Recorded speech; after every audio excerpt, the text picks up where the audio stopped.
Okay, Jonathan, I just got my loan approval on my new house, so I'm good to go and buy my new car, right? Well, let's make sure you don't sabotage your closing. And that's what this video is all about.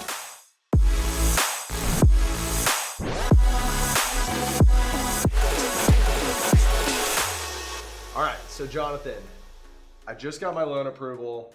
What can I do? What can I not do that could potentially jeopardize my closing? So we want to get you to the closing table the smoothest and easiest way possible. And so this video is for our borrowers who are under contract on our house, or maybe like you said, Austin, already got their loan approved, but we haven't gotten to the closing table yet. So we don't want you to trip up and make things more difficult than they need to be. That's right. A lot of borrowers, when they hear loan approval, they think they're good to go and they can go change whatever they want to change. And so we're going to walk you through real quick the four main categories that you as a home buyer need to be aware of that do not make these changes until the loan has closed and funded.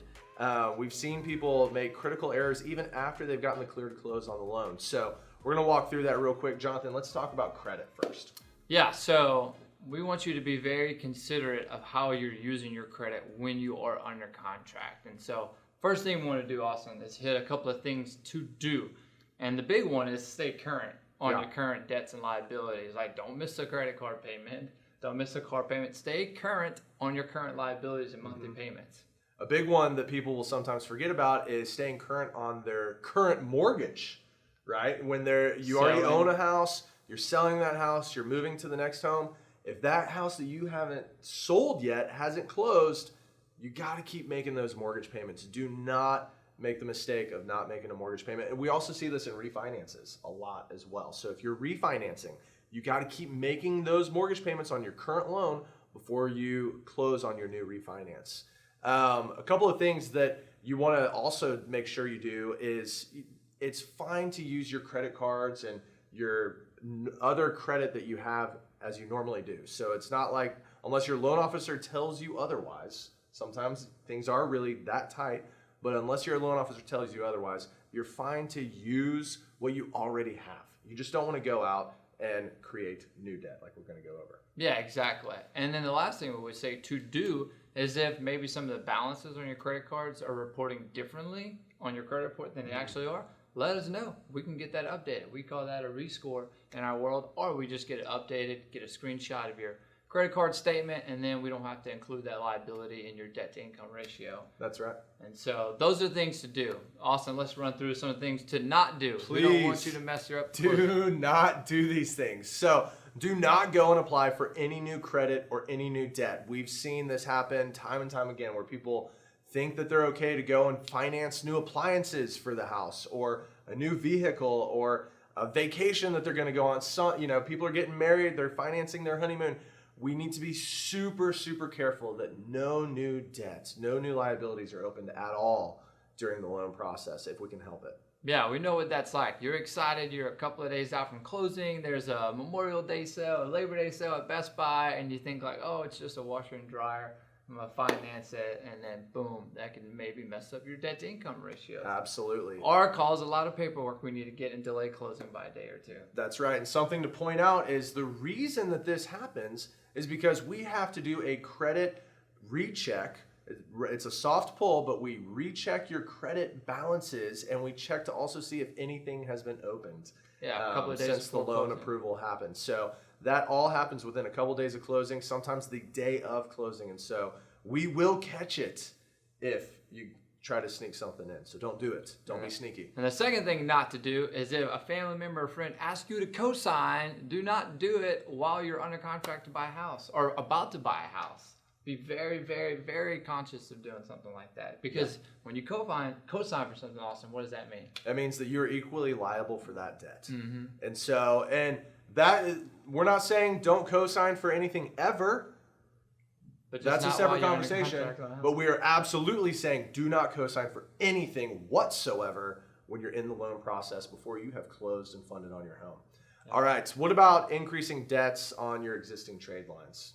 Yeah, so back to what we were talking about earlier, we have your debt to income set up. It's been underwritten, it's been approved. If you add more to your credit card, then your monthly payment for that credit card could go up, and that increased monthly payment could mess up your debt to income ratio, which could mess up the qualification and approval we just got from underwriting. Right. So if your credit card has a $10,000 max use and you always use $4,000 to $5,000, that's fine, like we said, but don't add $8,000 or $9,000 on there, because then that could boost up that monthly payment requirement. Right. Or go call your credit card companies and ask them to increase your high limits. Do not change any of that stuff. And if you've got a line of credit, whether it's a HELOC, a personal line of credit, anything like that, leave those balances where they are unless you have already put together a game plan with your loan officer that you are going to increase them, and that has been a part of the underwriting approval. Yeah, and then the last thing we'd say don't do around credit is there might be some disputed things on your credit report. And if we advise you to dispute those things, then let's do that. But if we don't advise, don't go ahead proactively and do that stuff, because it could hurt your score, could hurt your qualification. So be very conscious of dealing with any disputes or collections on your credit report without consenting your lender. That's right. Absolutely. All right, so that covers the credit piece. The next big bucket that we see people mess up on The money is their money, your assets. So we've covered the liabilities, we've covered your debts. Let's talk about the assets. Jonathan, what are the things that they need to do? So the big thing we tell clients, if you're buying a house and there's assets that you're going to use for funding, let's move those early. If you have a bunch of money in Google and Apple and Facebook, and maybe the brokerage account you use takes 5 or 7 business days to sell those stocks, transfer that money out into your checking account.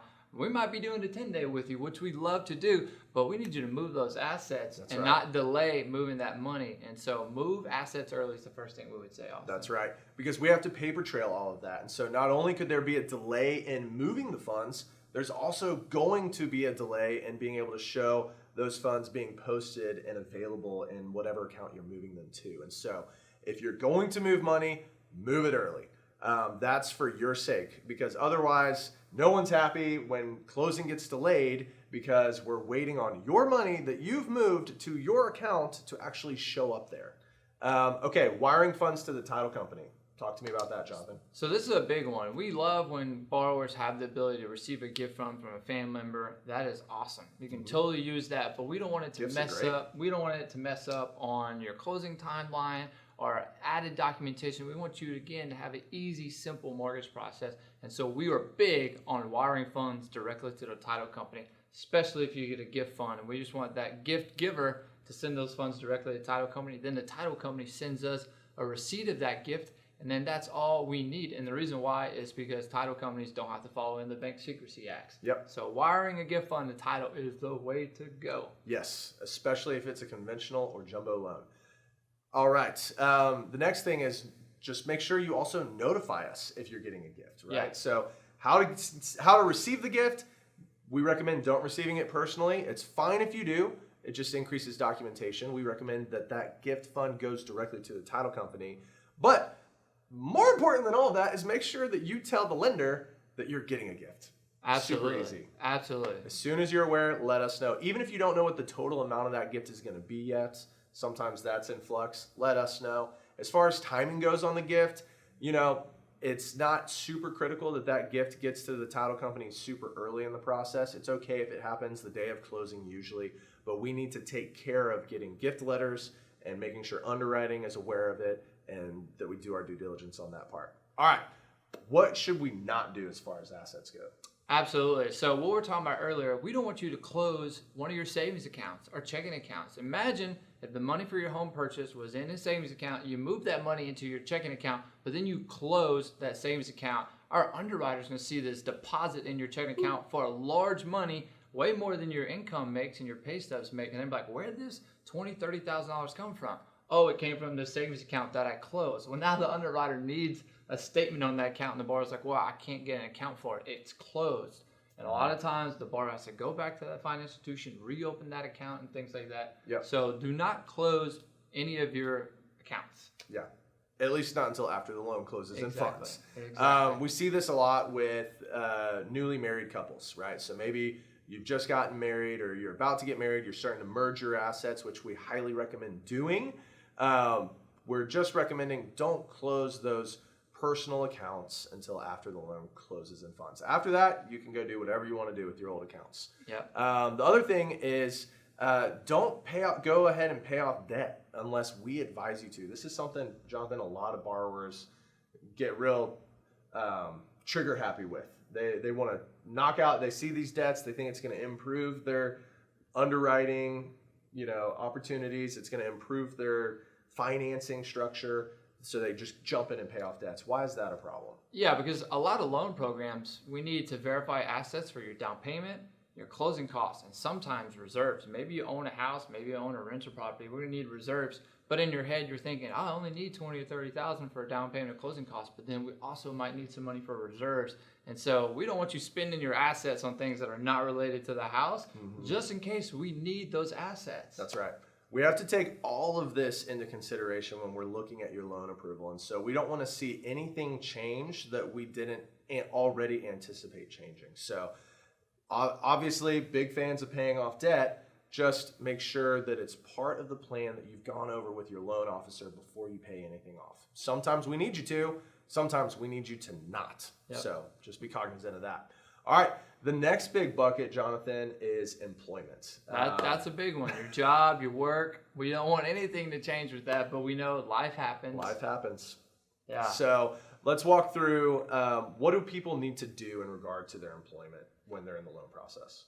If you get a new job, we're super excited for you. That's more money, but notify us. I always tell borrowers, if you're W-2 and your salary and you're moving to another W-2 salary job, there's not a large gap between your transition, that's fine. But just make sure you do tell us that you're taking a job change or that your boss is giving you a promotion to a new role or a new pay structure. Just always tell us of any changes that happen to your employment. Yeah, as soon as humanly possible, because if it's going to change the structure of your income, maybe you're moving from salary to now you're going to be getting more bonus income or more commissionable income, that can absolutely jeopardize your loan. And so you need to be letting the loan officer know. I'm always shocked that people will sometimes take a new job during the loan process and forget to tell us that that's happened. And so taking a new job, taking a promotion, those things are not problems. We just need to know about them because that totally impacts your underwriting approval.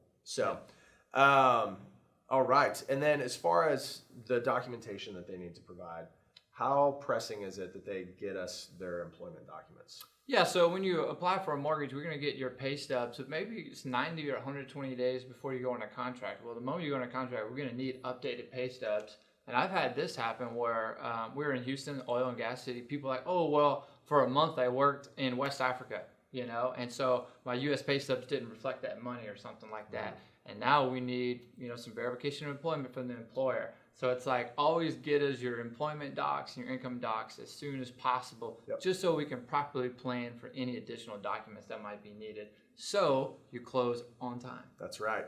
So the biggest don't in regard to employment is do not quit your job and do not change jobs in the middle of the loan process.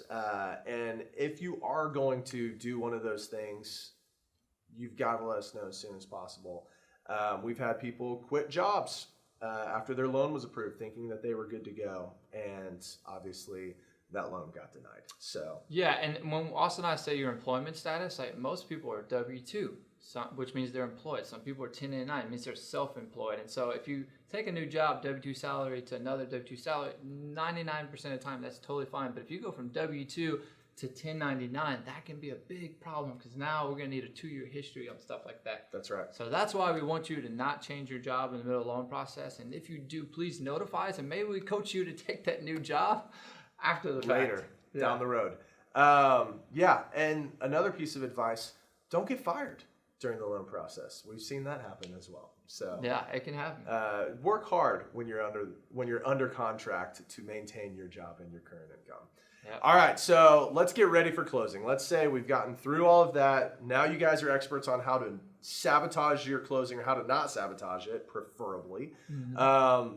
What do we still need to do to get ready for closing, Jonathan? There's a lot we want to consider. When we send out, when we get a house under contract, we send out to the buyer's agent, the seller's agent, the buyers, what we call our mortgage tracker. And in that email, we always ask them, is there going to be a power of attorney needed for any of the buyers? Is there going to be a mail out needed or a mobile close? These things are very important to us, especially on our 10-day when we're trying to close fast.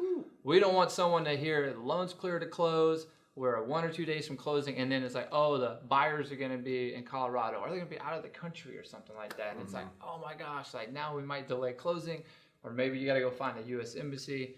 All that to say, if there's going to be a power of attorney or mail out or mobile close, do tell your lender as soon as possible. That's right. And we know stuff pops up last minute, but the reason this can be a problem is, one, it can impact when the documents need to get to the title company and when the title company needs to get them out to the remote notary, because we're trying to fund on a specific day. Your closing date typically on your contract is the funding date. The loan needs to fund on that day. That's when everybody gets paid. That's when the contract is consummated. Right. If we're doing a mobile notary and you're not somewhere that's, in the same city as your closing, there's a chance that the documents have to get overnighted back to the title company to be able to fund on that day. So that completely changes the timeline that the lender and the title company are working off of. And so mobile notaries are awesome. Power of attorneys are great. We just need to know about those. Also, power of attorneys, don't assume that your power of attorney, whatever form you have, is good to go.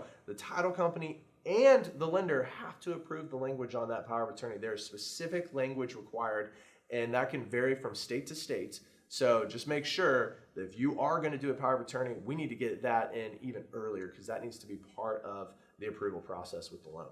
Absolutely. And the second thing to do is please verify the wiring instructions. So whenever closing is coming, there's 2 ways. You can bring a cashier's check or you can wire the funds.